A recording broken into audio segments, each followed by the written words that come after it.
Olá, Tríaders, tudo bem com vocês? Hoje a gente vai começar uma série falando sobre museologia. É muito importante que a gente desenvolva um pouco a noção teórica das ciências da qual a gente está tratando, exatamente para que a gente tenha um pouco mais de entendimento sobre as discussões.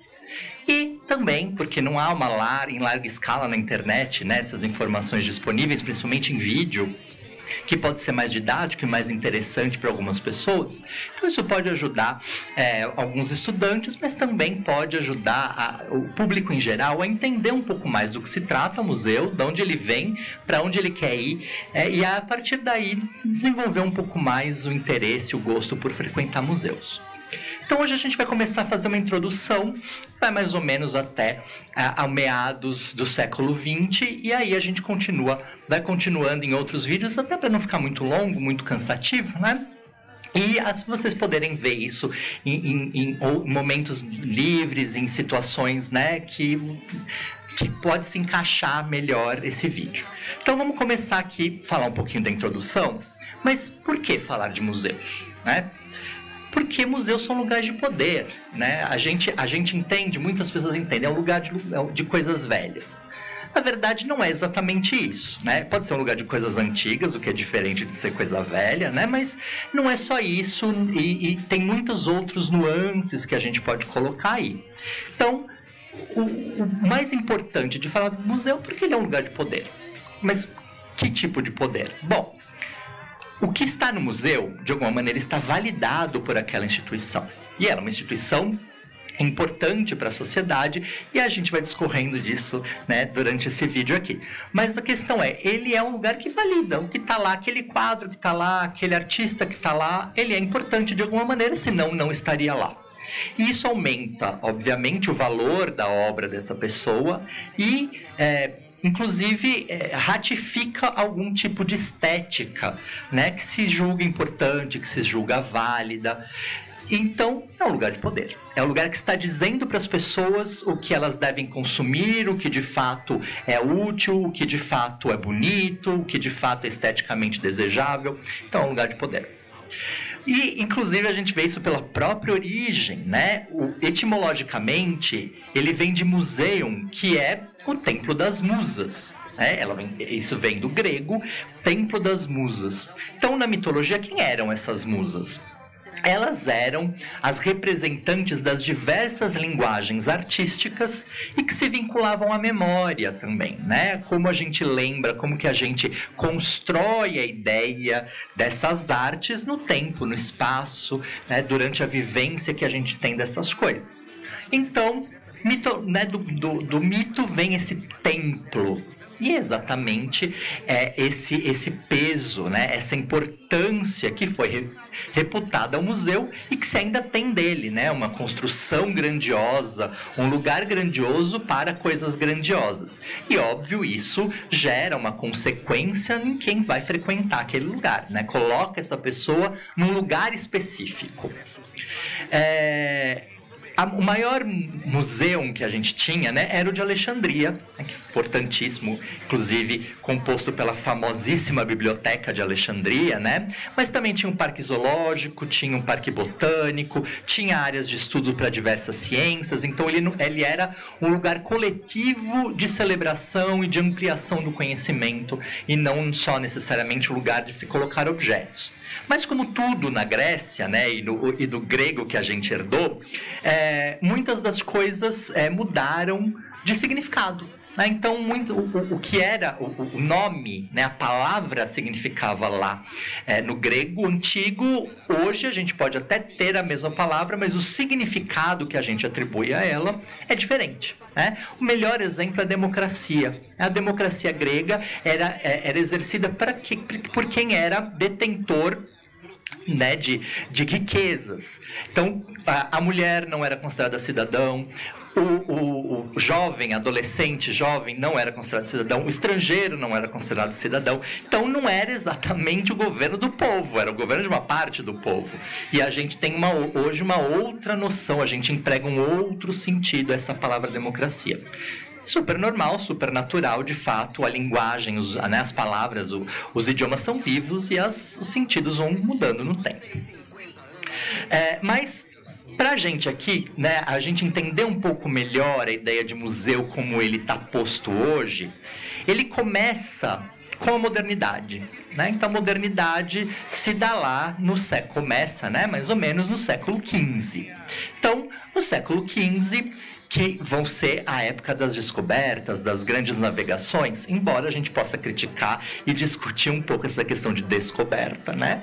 Até porque as Américas tinham sido frequentadas por vários outros grupos, né? Os vikings, os fenícios, alguns especulam que até os chineses, então não é uma descoberta, você reencontrou aquele ambiente, né? Aquele lugar num determinado período, dentro de um certo contexto, e é isso que a gente vai chamar ali de descobrimento, mas até essa palavra, né, cabe discussão, e não só por isso que eu acabei de dizer, mas até por conta do que foi feito com a cultura das pessoas que estavam naquele lugar, né? Então houve um encobrimento da cultura delas e não exatamente o descobrimento daquele lugar. E exatamente por conta da colonização, né, que se podia retirar das Américas, né, bens culturais, então o que aqueles povos ali produziam, e não só das Américas, né, na África também, o que se produzia de bens culturais. Inclusive a gente tem um episódio em Rouen, na França, né, no ano 1550, onde alguns índios tupinambás são levados para essa cidade e as pessoas e elas encenam junto com os próprios navegantes, elas encenam o que seria uma cena da descoberta, o que seria o encontro desses portugueses com os indígenas, né? Então a gente vê que além de bens culturais, a gente exporta pessoas para a Europa, se satisfazer, para a Europa ter, né, alguma coisa diferente para contemplar. E além de exemplares da fauna e da flora, né? Então tudo isso foi para a Europa e formou na Europa o que a gente chama de gabinetes de curiosidades. Esses gabinetes de curiosidades eram formados por diversos tipos de objetos, né? Então, como eu falei, fauna e flora, de fato objetos artísticos ou etnográficos, embora toda arte seja etnográfica, então, né, qualquer objeto artístico de qualquer povo, ele é também etnográfico. A gente precisa tirar, né, essa ideia de que o que é europeu é artístico, o que é não europeu é etnográfico. Então, tinha vários tipos de objetos que eram coleções particulares. Essas coleções eram dos príncipes e dos burgueses, né?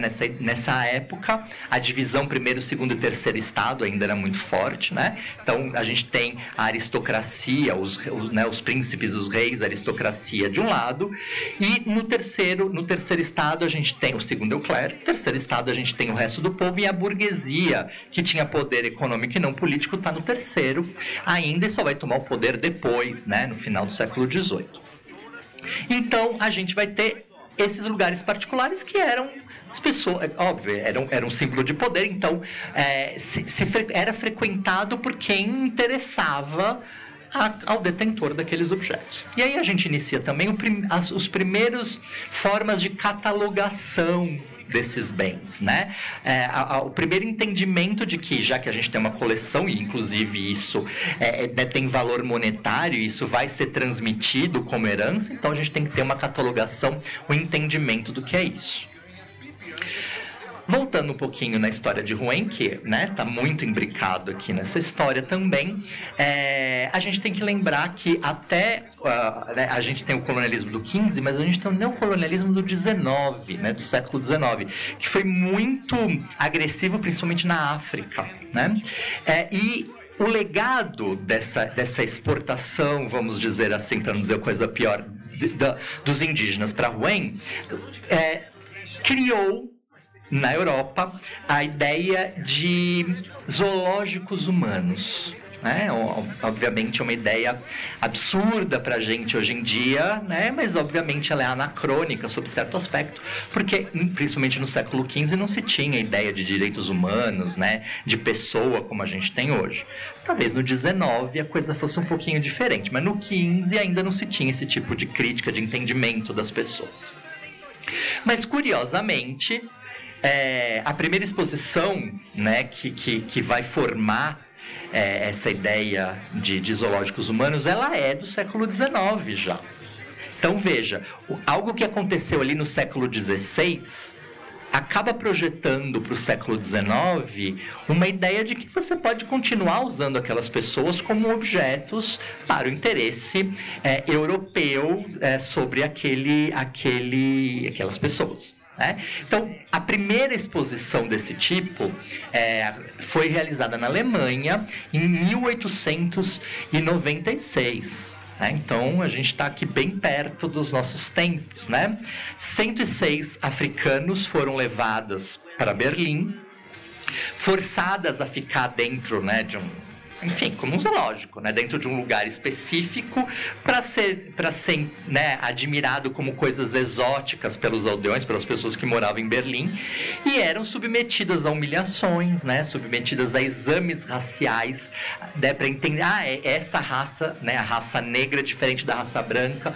Pois bem, a ideia de raça, ela também é uma ideia do século XIX, é uma ideia que separa as pessoas pela cor da sua pele, entendendo que aquela cor está ligada a uma série de características culturais e genéticas, portanto, somos diferentes. Na verdade, né, a segunda lei de Mendel já cai, né, derriba com essa ideia, porque, na verdade, todas as características físicas são independentes umas das outras, por isso, absolutamente intercambiáveis, né, miscigenáveis, então não existem raças. Ela é só um discurso colonial. Essa ideia de colocar essas pessoas, inclusive dá aso à própria criação da antropologia. A antropologia hoje tem uma função totalmente diferente do que teve no começo, né? Ela inicia ali na década de 1870 para validar a cultura europeia, para dizer, olha, todas as culturas seguem necessariamente um certo padrão, seguem necessariamente um certo caminho e então, portanto, todo mundo vai chegar onde está a Europa. Né? A Europa é o lugar mais civilizado, então todo mundo vai chegar onde está a Europa. Se você ainda não chegou, você não é civilizado como a Europa. Só que a antropologia vai avaliando essas culturas, as pessoas, e vai descobrindo que não é nada disso, né? Que não existe, na verdade, uma evolução cultural. Cada cultura maneja as questões que lhes são próprias, a sua dinâmica, do seu jeito.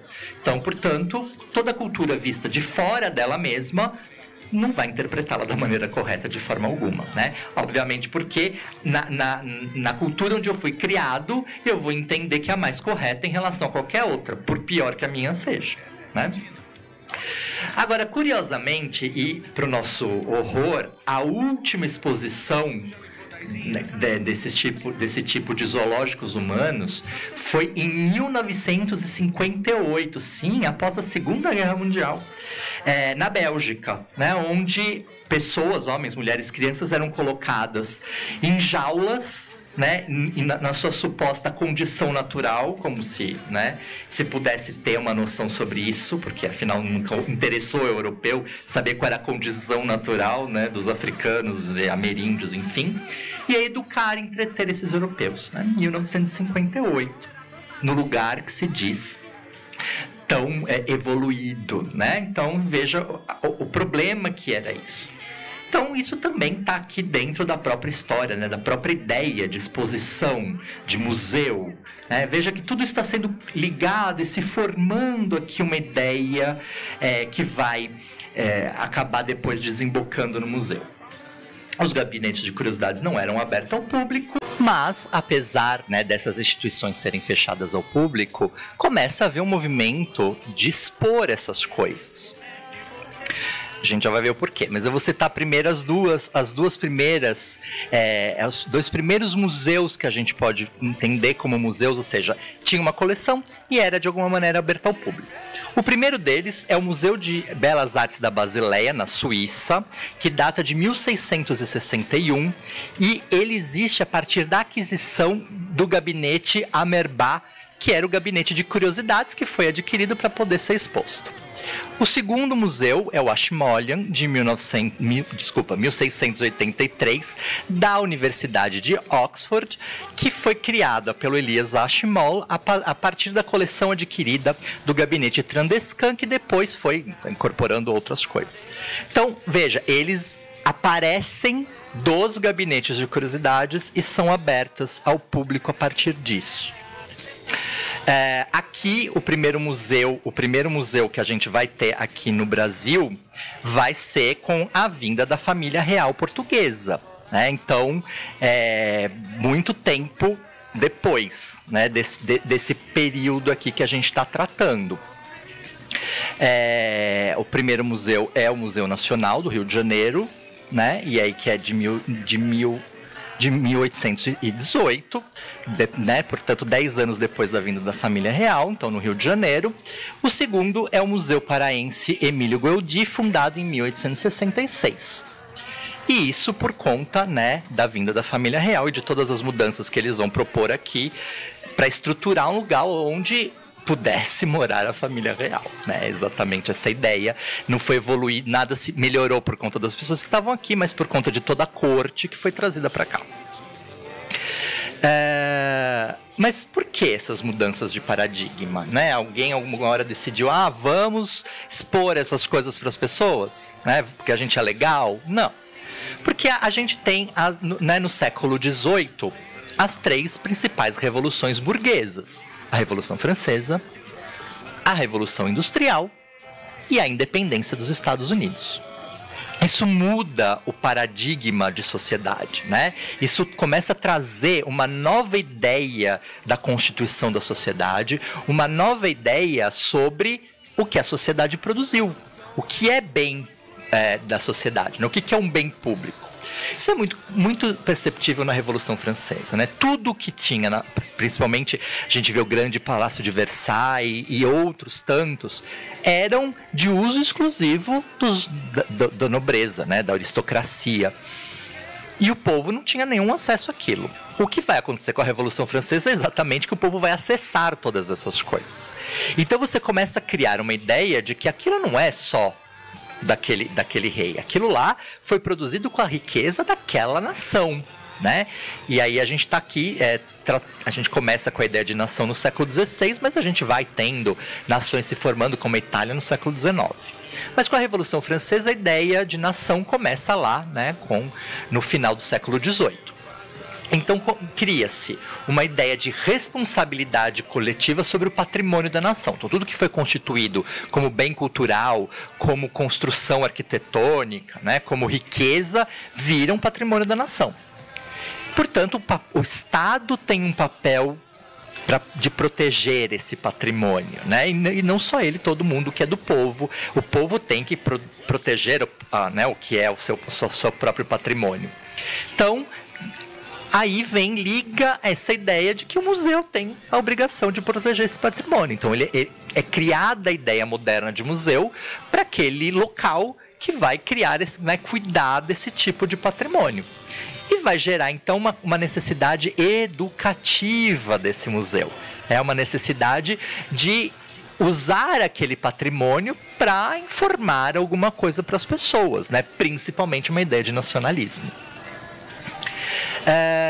Por isso o século XIX, né, acaba sendo, logo depois dessas revoluções burguesas, acaba sendo considerado o século dos museus. Claro, você vai querer constituir esses, né, mudando o paradigma de patrimônio, você vai querer constituir lugares que cuidem desses patrimônios, né? Então, onde a gente vai alocar isso? Sob a responsabilidade de quem?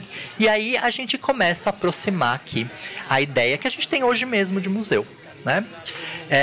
Principalmente por conta da própria urbanização, da própria industrialização, do crescimento vertiginoso que começam a ter as cidades, né? E aí tem um êxodo rural e um abastecimento cada vez maior, um reforço cada vez maior das cidades. Percebe-se que as culturas locais, né, as tradições locais, elas começam a ser ameaçadas, óbvio, porque, né, um monte de gente se junta, se agrupa dentro daquela cidade para tentar sobreviver. Você vai começando a criar uma nova estrutura sobre aquela que já tinha ali. E aí corre-se o risco de se perder tradições, né? De se perder uma série de estruturas que tinham sido vivenciadas até então. E isso faz com que né, a gente reforce essa ideia de que precisa ter um lugar que cuide dessas coisas todas. Quando acontece isso, a gente continua, né, o caminho né, a gente vem pensando, né, de derribar aquela coleção que é aristocrática, que é meramente principesca, mas ela vira, né? Quem que foi o grande vencedor da Revolução Francesa? A burguesia, né? O que era a burguesia? Como eu falei, a classe do povo, que já era rica, mas que ainda não tinha poder político, e com a Revolução Francesa, principalmente, ela toma o poder político. Então, o que acontece com todos aqueles patrimônios? Primeiro que a própria ideia de patrimônio é uma ideia que cabe discussão. O que é patrimônio? Patrimônio de quem? Né? Quais são as pessoas que são contempladas por esses objetos, por esses bens culturais que a gente está chamando de patrimônio? Eles representam todas as camadas da sociedade ou só algumas? Ela necessariamente escolhe e exclui porque ela quer ou só porque ela está alheia, né, ao que está acontecendo? Não, há uma intencionalidade. Você escolheu um tipo de coisas que vão ser consideradas ali patrimônio. Mas aí você continua mantendo, portanto, a mesma ideia, agora, né, pelo viés da burguesia, mas a mesma ideia principesca, a mesma ideia de uma hegemonia de um certo tipo de grupo. E isso começa a ser contestado ali no século XIX, quando se percebe que se está indo para um caminho, né, a Revolução Industrial ela é irreparável, ela nunca mais vai voltar a ser o que era antes, mas há uma perda sobre isso e há também uma representatividade somente de um grupo. E aí um monte de gente que não está naquele grupo não se reconhece nisso que a gente está chamando de patrimônio, certo? Então, essa crítica que é feita aqui no século XIX pega a crítica pelos próprios museus, que são os museus coloniais. Os museus, tanto na América como na África, elas são formadas para validar o discurso burguês europeu. Então, um certo tipo de estética específica, um certo tipo né, de arte, um certo tipo de linguagem artística. E, inclusive, né, com a Revolução Francesa, há uma escolha, né, de sair ali do rococó, né, que era bem uma arte da aristocracia, para ir para um neoclássico, que é a estrutura, que é o pensamento, né, estruturado dessa burguesia nascente. Então, várias escolhas são feitas, inclusive, né, os aristocratas franceses usavam maquiagem, e a burguesia vai renegar totalmente isso. Então, não tem uma questão nada de validade, né, de ser real ou não ser irreal, de ser bom ou ruim. Isso tem a ver com reforçar o que aquele grupo queria. Então, essa ideia civilizatória europeia é o que é colocada ali nas Américas. E aí a gente vai começar a, né, contestar essas coisas. Mas, obviamente, a primeira contestação, a parte da própria Europa, porque ela é a única que está consciente especificamente e necessariamente do próprio processo que ela criou. Ela tem a noção disso e ela começa a olhar que ela foi engessando certas coisas, as sociedades continuam se transformando, novas coisas vão sendo criadas e o que a gente faz com as outras coisas? Como que a gente reinterpreta essas coisas? E aí só a partir do século XX é que começa a ver de fato uma preocupação com o público, né? Uma preocupação com essas pessoas que vão ver, portanto, o que eu vou começar a expor para elas, né? Como que eu vou recepcionar essas pessoas para que essas coisas aqui que eu criei, ou coloquei, ou elegi para estar nesse museu, de fato, né, tem algum tipo de empatia com essas pessoas. Então, já no século XX, começa a haver uma abertura para isso, que vai se consolidar lá por volta da década de 70, né? Um pouquinho antes, mas por volta da década de 70. Então, no século XX, os museus estadunidenses começam a se preocupar com o público, principalmente eles. Por quê? Porque depois, né, depois da Primeira Guerra, os Estados Unidos começam a adquirir cada vez mais poder, né? Eles começam a ditar cada vez mais a estrutura do pensamento e a estrutura artística, né? Do que vai ser elegido como interessante, porque a Europa, obviamente, estava destruída, a Europa tinha que se reconstituir, né? Então, os Estados Unidos vão adquirir essa hegemonia aqui. Então, ela vai começar a pensar no público, né? Ele não é necessariamente de um mero depositário daquilo que eu quero, mas a gente tem que pensar num papel educativo, né? De reinterpretar, de entender um pouco melhor o que é esse patrimônio. Embora, obviamente, né, a ideia estadunidense de patrimônio não é muito distante da própria ideia europeia, né? É a mesma classe, né, mutatis mutandis ali, a mesma classe que está vigendo e ditando nesse período o que interessa estar no museu, né? E para isso surgem, né, para poder cumprir esse papel educativo, surgem até museus itinerantes, né? Novas formas de pensar o museu. Mas a grande questão é que começa aqui a haver um embrião para a gente ter um pensamento um pouco mais amplo de museu, né? A gente começar a ter um pensamento que vai quebrar essa estrutura europeia mais rígida sobre museu. Mas isso vai acontecer principalmente depois da Segunda Guerra, né? E aí com os laivos ali do maio de 1968, então ali pela década de 70, é que a gente vai ter de fato as grandes transformações no pensamento museológico, né? Do pensamento mais tradicional, mais estruturado pela noção de civilização que a Europa criou. Mas isso a gente vai deixar para o próximo vídeo, para esse daqui não se estender mais, e até para que vocês pensem, né, nesse conteúdo colocado até aqui e consigam dar para a gente feedbacks, fazer perguntas, que a gente vai acompanhando aqui, né, as mensagens de vocês para poder ter uma interação interessante, né? E a gente sugere, né, pede que vocês curtam, compartilhem, que vocês passem para os seus amigos esse vídeo e não esqueçam, né, que a gente está a gente tá no Linktree, vocês podem procurar, que é onde estão as nossas redes sociais, mas a gente vai colocar aqui para vocês não perderem, né, que é Tríade da Informação, tudo junto, sem os acentos, os pontos, certo? Então, até a próxima, espero que a gente tenha sido útil e a gente se vê. Tchau, tchau, pessoal.